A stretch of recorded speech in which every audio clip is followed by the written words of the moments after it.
voulais, avec Hassan Bassoum, qui est secrétaire de la section du Parti Socialiste ici à Dakar, élu à l'Assemblée des Français de l'étranger, et Sandrine, une militante très active, engagée dans la vie sociale, citoyenne du Sénégal, sénégalaise, mais aussi une ardente militante de la cause. Vous rencontrez pour faire un point, comme je le fais maintenant depuis 2 mois et demi, dans chacun des pays où je me rends en Afrique, pour présenter aux Français qui vivent au Sénégal, mais aussi aux Sénégalais qui s'intéressent à la vie politique française, à la fois les enjeux de l'élection présidentielle et les enjeux de l'élection législative, puisque pour la première fois, je vais vous en dire un mot, il y a des députés qui vont être élus par les Français établis à l'étranger. Mais la première chose que je voudrais dire, c'est d'abord d'adresser au nom du Parti Socialiste, en tant que secrétaire national du Parti Socialiste, un salut vraiment à la fois ému, grave et fraternel aux Sénégalais qui ont comme dans un beau roman, commencé dans le drame, une histoire politique électorale incertaine et fini en beauté avec une issue heureuse qui s'est conclue hier par l'investiture de Macky Sall et qui est à un moment trouble où beaucoup de choses et beaucoup d'événements sur le continent africain laissent parfois espérer le meilleur et parfois craindre le pire. Montrer que rien n'est possible si on ne préserve pas d'abord des institutions démocratiques, la participation des citoyens à la décision et à la décision suprême, c'est-à-dire celle de choisir un gouvernement, celle de choisir une politique.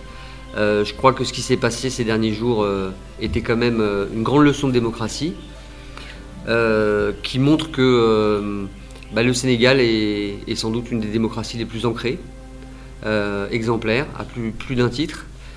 On est dans un moment particulier de l'histoire où la mondialisation s'accélère, les choses vont vite, les déstructurations sociales vont vite, les projets nouveaux arrivent vite, avec des enjeux dans le domaine agricole, des enjeux de développement, des enjeux de démocratie aussi, et où chaque grand ensemble cherche un peu son destin.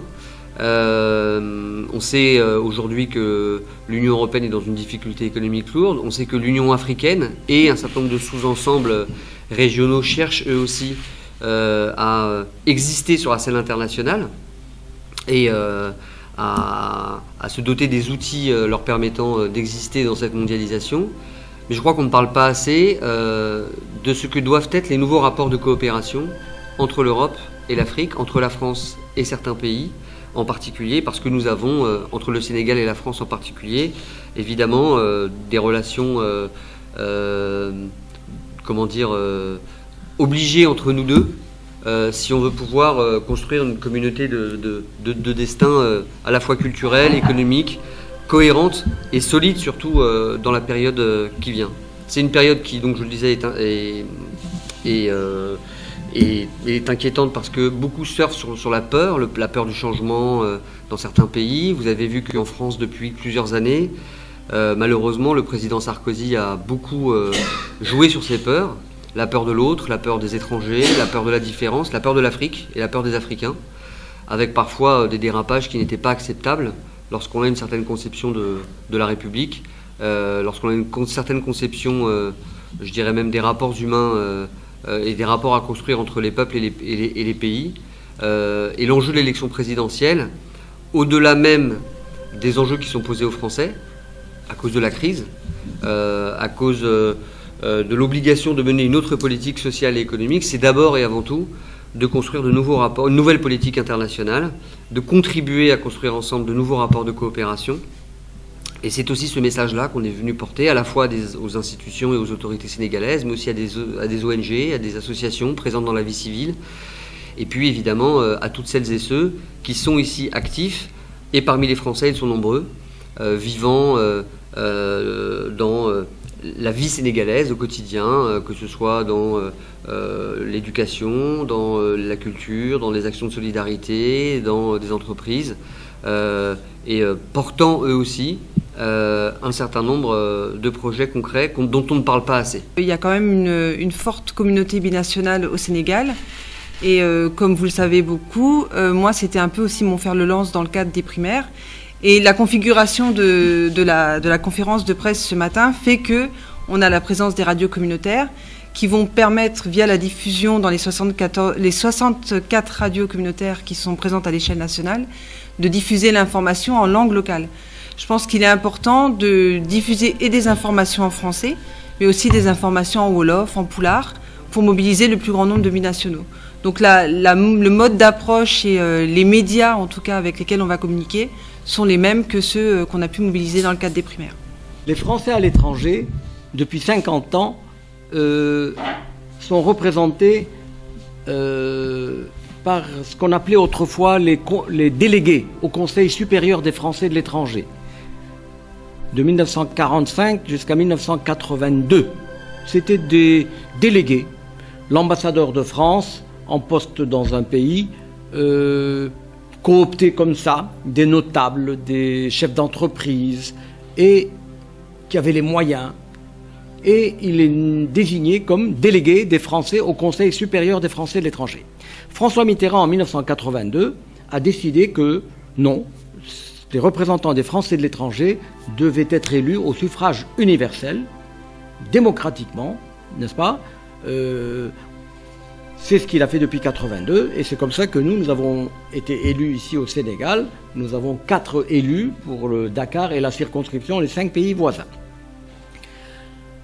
Se sont ajoutés à ces délégués, devenus désormais conseillers à l'Assemblée des Français de l'étranger, ils ont été débaptisés, 12 sénateurs représentant les Français de l'étranger. C'est une deuxième assemblée représentative. Les 12 sénateurs élus justement par les 155 conseillers des Français de l'étranger.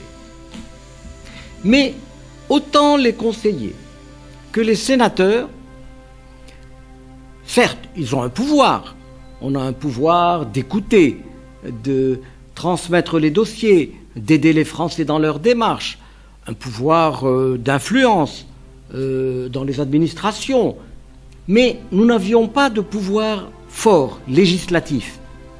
Et donc c'est pour ça que depuis des années, la gauche réclamait une 3e représentativité, celle des députés. Le vote pour les élections législatives va se dérouler de 4 manières possibles. Il y a le vote à l'urne, il y a le vote par procuration, il y a le vote par correspondance et il y a le vote par Internet. Justement, la multiplicité de ces moyens de vote a été conçue pour permettre à tous ces Français éloignés des centres de vote de pouvoir faire leur devoir civique.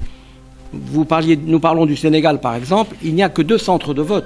C'est le consulat général de France à Dakar et c'est un centre de vote à Saint-Louis dans l'ancien consulat général qui est devenu un consulat honoraire. C'est tout. Donc tous les autres Français du Sénégal qui veulent voter ne peuvent voter, ou bien doivent faire des centaines de kilomètres pour se déplacer et venir voter, ou bien choisir le vote par correspondance. Ils avaient jusqu'au 1er mars pour le faire. C'est une formalité. C'est un vote dans une triple enveloppe. On met le bulletin dans une enveloppe, on met ce bulletin de vote dans une deuxième enveloppe d'identification, d'authentification pour montrer que c'est bien vous qui votez, et on met le tout dans une 3e enveloppe dite d'expédition, on l'expédie au consulat. Bon, il y en a qui vont le faire, il y en a qui se sont inscrits pour le faire, mais c'est pas tout. Le plus important, c'est la procuration. Chaque Français chaque électeur peut détenir 3 procurations. Donc, il aura 4 votes. Ça, c'est très important. Il y a des jeunes, il y a des gens solides qui peuvent monter dans une voiture, qui habitent la région du fleuve, qui disent « Ah, moi, j'ai toujours voté, je vais aller à Saint-Louis voter ». Il prend avec lui 3 procurations. Voilà comment on peut pallier la distance, les difficultés liées à la distance. Avant le 10 avril, là c'est important de le savoir, ils aient signifié au consulat qu'ils veulent voter par Internet. Et puis à partir de là, viennent sur le point de rendez-vous qu'on va leur indiquer, on ne l'a pas encore, dans certains endroits, pour qu'il y ait un point Internet qui facilite le vote de nos compatriotes. Ça, c'est très important. Ça sera sans doute pas autant développé, Hassan Bassoun l'a dit, que dans les prochaines années, mais enfin, il peut y avoir, s'il y a au moins un point de vote électronique dans certains endroits, des dizaines et des dizaines de Français qui viennent pour y participer. Et c'est vraiment important parce que, encore une fois, plus il y a un taux de participation, plus on se préserve demain de risques d'une mauvaise surprise à l'élection présidentielle, où on dirait, ou même une mauvaise interprétation, où on dirait, bon bah vous voyez, en fait, les Français hors de France sont d'accord avec Nicolas Sarkozy, eux aussi pensent qu'il faut revenir sur la binationalité, eux aussi pensent qu'il y a un problème, un vrai problème. Bon, je veux dire, il faut vraiment être conscient que cet enjeu-là de mobilisation, donc tous les 4 moyens qu'a évoqué Hassan là, sont très très importants, et encore une fois, tout le monde ne le sait pas. 2 bonnes nouvelles. La première, c'est que François Hollande reste à un niveau qui se situe entre 28 et 30%. Alors, des fois il est devant, des fois il est derrière, mais ça c'est le premier tour. Et on regarde que depuis 1 mois et demi, le total des voix de gauche augmente. Pour le deuxième tour, tous les sondages confirment, pour l'instant, mais ce ne sont que des sondages, une victoire nette de François Hollande. Je crois pour 2 raisons. D'abord parce qu'il y a une envie de changement et de rompre avec cette politique bling-bling, cette apparence parfois provocatrice, et puis l'échec surtout de la politique qui a été menée. Et je crois envie à travers François Hollande, d'un président de la République apaisé.